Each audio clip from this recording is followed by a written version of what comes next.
Nous recevons aujourd'hui avec nous Monsieur Daniel Swal, délégué de Wallonie-Bruxelles. Bonjour.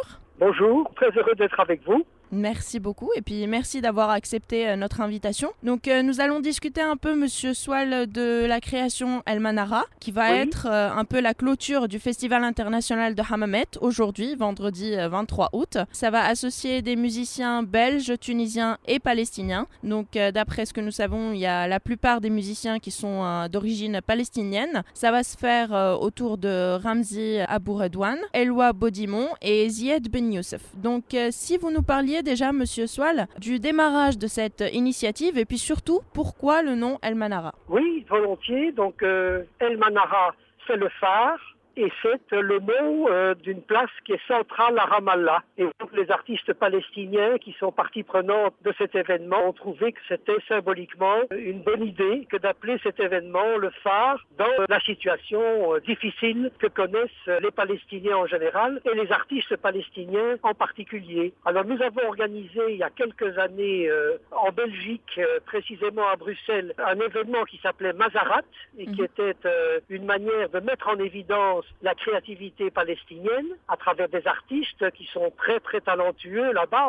On ne les connaît pas bien, on ne les connaît certainement pas bien en Europe et donc nous avons identifié des artistes et parmi eux il y avait toutes sortes, il y avait des artistes plasticiens, il y avait des danseurs, mais il y avait un musicien, précisément Ramzi Abou-Redouane, qui était très remarquable et surtout qui a souhaité nouer une relation d'artiste avec des Belges et donc c'est un peu le début de l'histoire. Et ce que je voudrais savoir et puis faire parvenir à nos auditeurs, c'est comment est-ce que vous avez eu l'initiative et puis l'inspiration de faire ça et surtout à Hammamet? Les artistes belges qui se sont mis dans une relation de travail avec Abou-Redouane venaient d'une ville de Wallonie qui s'appelle Tournai. Et il se fait que par ailleurs, Tournai est dans une relation de jumelage avec Hammamet et Nabeul. Donc il y avait une tradition de rencontres annuelles entre des responsables du gouvernorat de Nabeul et de la province qu'on appelle en Belgique le Hainaut. Et donc c'est là que les contacts se sont passés. Il y a eu une sorte d'intuition,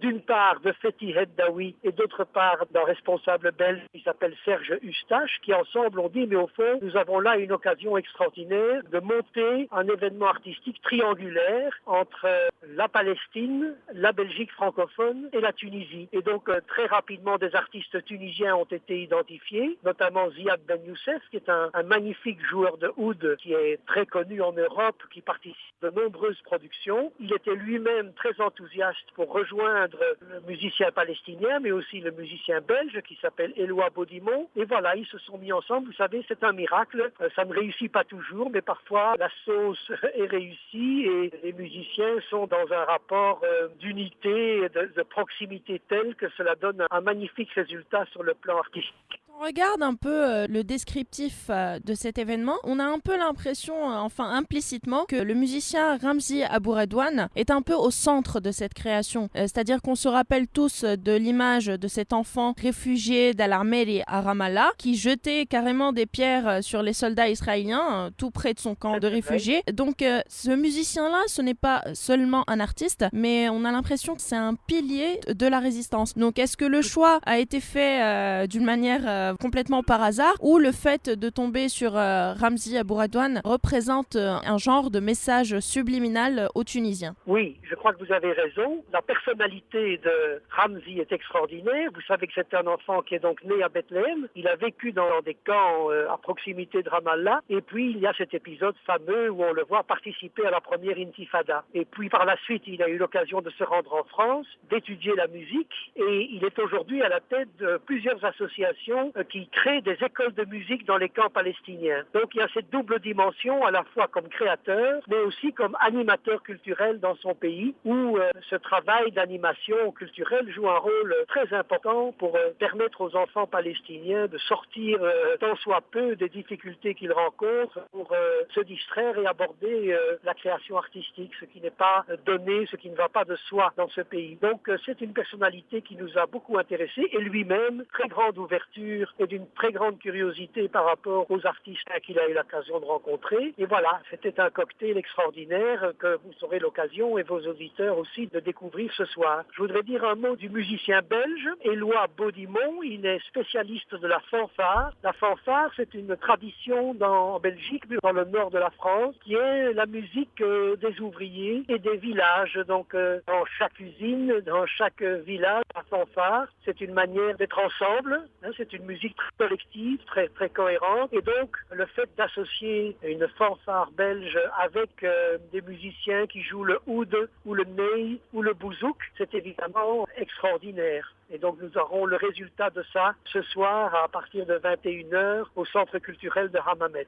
Donc pour les gens qui veulent participer et voir cette création qui est qualifiée quasiment par la plupart des médias, parce que vous avez déjà communiqué cette information sur plusieurs médias, donc c'est qualifié comme étant exceptionnel et une rencontre magnifique entre des Palestiniens, des Tunisiens et des Belges. Ça a un message bien sûr en rapport avec la situation actuelle en Tunisie. C'est un message d'espoir, un message de foi et d'unité et de solidarité. Donc pour tous ceux qui veulent participer à cet événement, donc rendez-vous aujourd'hui à partir de 21h, c'est ça? Voilà, le spectacle est un peu plus tard, mais juste avant, il y a la présentation de photos, des photos réalisées en Palestine par une photographe belge qui s'appelle Véronique Vercheval et qui a saisi à la fois, elle a fait des portraits de ces créateurs palestiniens qui sont nombreux, très actifs, et en même temps des paysages et des situations sociales qu'ils rencontrent. Donc c'est sur chaque portrait, il y a en vis-à-vis une photo de la situation en Palestine, et je crois que cela va certainement à la fois passionner et émouvoir tous ceux qui viendront au centre culturel ce soir à 21h.